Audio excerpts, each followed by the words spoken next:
I want to finish with this victim blaming article before finishing off with the last of my articles, and thus at least closing the main chapter of me just trying to present this information and just ask that people consider the information. Go to places like Not Invisible if you feel compelled by now to actually act on trying to be a part of the solution, not the problem. And starting there, because things don't tend to happen without public involvement. That's kind of a part of what this series is about, though I'm not demanding that you act because that's not my place. But surely, one's conscience, one's ability to feel empathy and compassion when you hear the rest of this article and the preceding articles will bring you to a point of saying, this is not acceptable. I'm not going to support my military if they support rape. And hopefully this starts with the military and then goes into the private sector, because rape as it is the way we handle it in America especially, is a joke. Now you can make all the cop-out claims about, well, you're just talking about first world issue. No. And if I am, so what? Who am I as a countryman to try to go over, say, to walk over to representatives of any other country and tell them that their rape policies are a joke if our rape policies are on par with theirs, if not slightly better than theirs? I mean, granted, we don't have as many situations like in South Africa with like things like correctional rape of lesbians. Yes, that is a thing. That is probably the stupidest thinking. Let's get a lesbian to love penis by traumatizing her with our penis. Yeah, that makes sense, right? But the thing is, I can't do things over there right now. And it's easier for me to clean house here than to simply have a messy house and try to go over and fix other people's houses when I don't even know how to fix this house, how to clean this house. What we can learn from this experience could be invaluable to the world and to the private sector especially. It starts with the military, it trickles down to us, the regular people, and suddenly we have rape legislation that makes some semblance of sense. We have women who can actually get convictions when it is actual rape. And we have people not being harmed by false rape accusations. But moreover, I'm not trying to say that soldiers are above everybody else, but for gosh sakes, they're taking bullets for my ability to stand in front of you and make an ass of myself, pardon my language, if I so choose it. They deserve better than rape is an occupational hazard. Okay? But okay, so these women, they were diagnosed with having a personality disorder, right? Surely this has to stand. But wait, there's more to this story. If it was just simply these women crying foul and saying that they were diagnosed with this without any shred of evidence to the contrary, then we don't really have a story, or we have a more one-sided story here. I'm not interested in one-sided stories on this here. So let's get into this. Despite the Defense Department's zero-tolerance policy, there were 3,191 military sexual assaults reported in 2011 alone. Given that most sexual assaults are not reported, the Pentagon estimates the actual number was probably closer to 19,000. Now, I'm not going to read the quote that's there because the stuff is interesting, but let's get to that diagnosis, shall we? The latest edition of the Diagnostic and Statistics Manual of Mental Disorders, known as the DSM-4, defines a personality disorder as, pay attention, a long-standing, inflexible pattern of maladaptive behavior and coping, beginning in adolescence and or early adulthood. That would mean women like Schroeder, Moore, and Clendon had a pre-existing personality disorder when they joined the military. Someone with a personality disorder tends to get fired from jobs, get into trouble with the law or at school, and is unable to maintain relationships. Quote, it makes absolutely no sense medically for people to be diagnosed all of the sudden after being sexually assaulted as an adult in the military to say, no, you had this all along, says Bhagwati. I'm sorry, I'm sure I mispronounced that, of the Service Women's Action Network.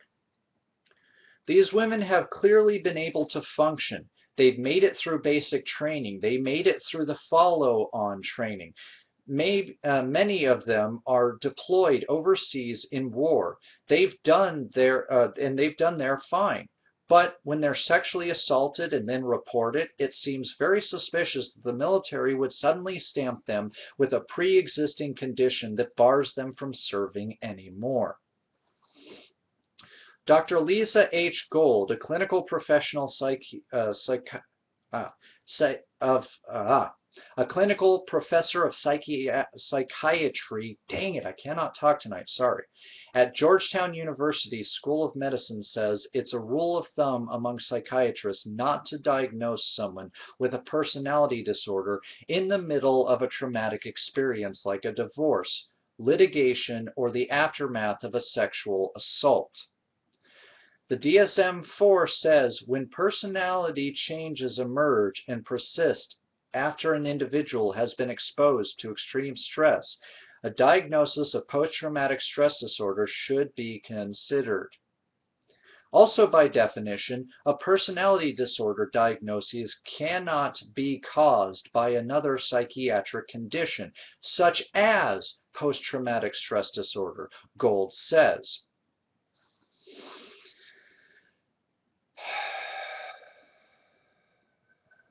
In 2003, when she returned to Germany from a deployment in Israel, Moore says a new Army counselor changed her diagnosis from severe depression to borderline personality disorder after only a half-hour session.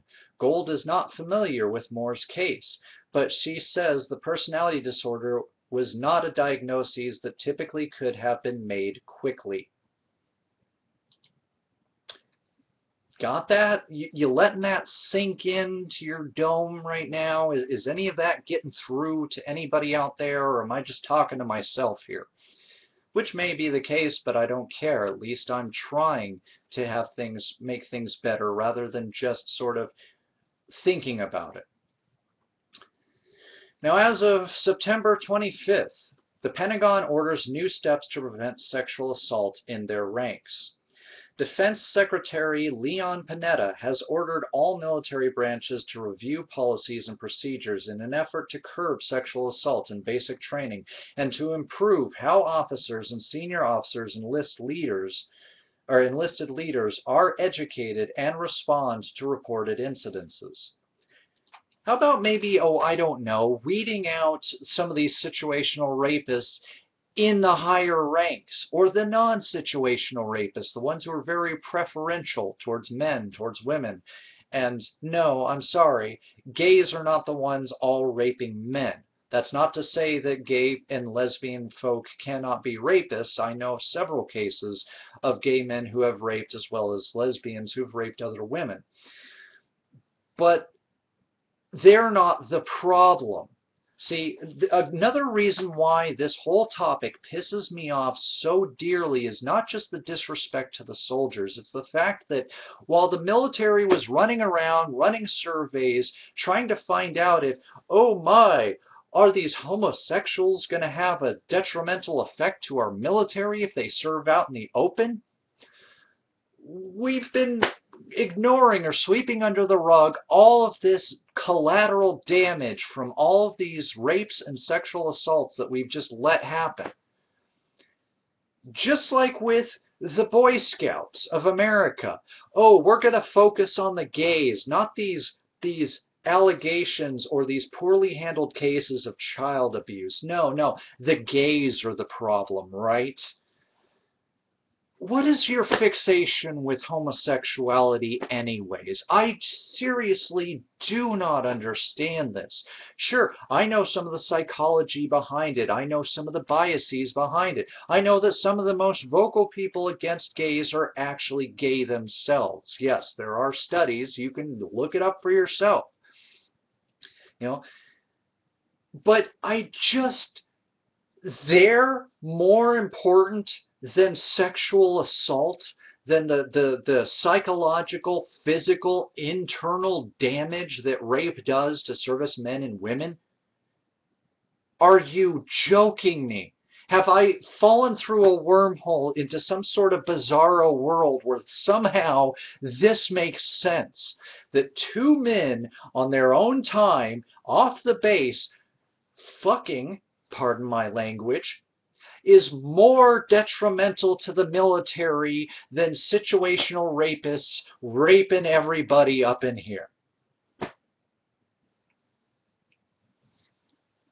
Where are your priorities? How does this even begin to make sense? You're not adults running an adult organization. This is like a daycare center being run by the children.